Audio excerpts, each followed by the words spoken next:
3, 2, 1, start. Following 7 years of preparation for a 15-day extravaganza, London is finally ready for its tryst with Olympic history.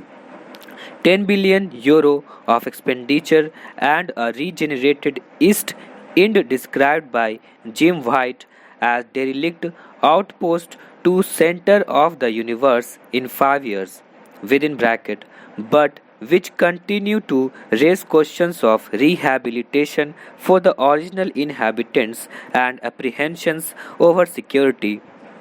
It has not been smooth for Londoners in the lead up to the world's greatest sports spectacle.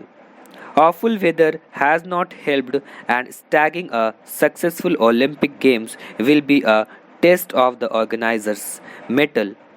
As the newly created transport network ferries thousands of people from across the world to the Olympic Park in Stratford, and many thousands descend into the newly built Westfield Mall adjoining Olympic Park.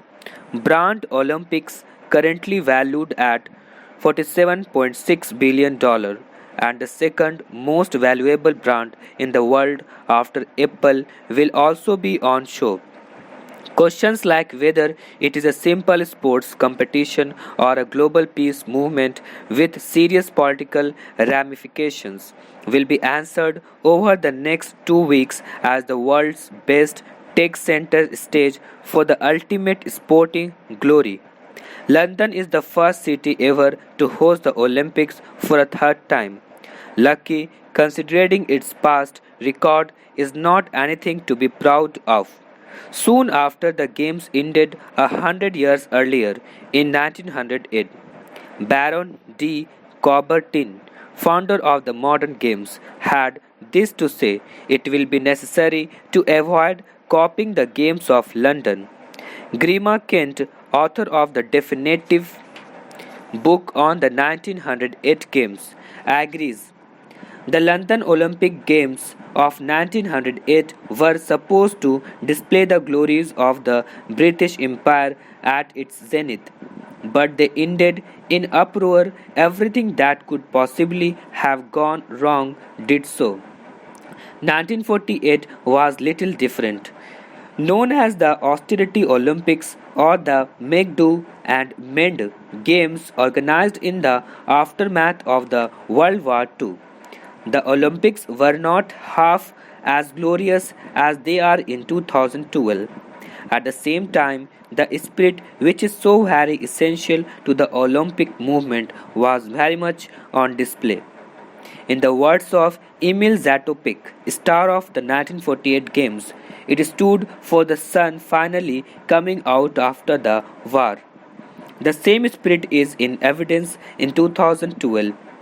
Despite a serious recession, the Olympic venues are excellent and Britishers, not simply Londoners, are much enthusiased by the event. Despite a critical home media echoing fears of a security and transport meltdown, almost all events are sold out, promising packed stadiums and the very best sporting action. Bringing in much needed international tourists, the opening ceremony, choreographed by Danny Boyle, will see an unprecedented 204 nations and 2 athletes with no nationality march today under the banner of the 5 rings in the Olympic Stadium. Importantly, each of the 204 teams have women in their ranks, making the 2012 Games the first gender equal games in history. Boyle, too, is aware of the high stakes involved. He knows there is no chance of a retake and the world will pounce on the smallest mistake.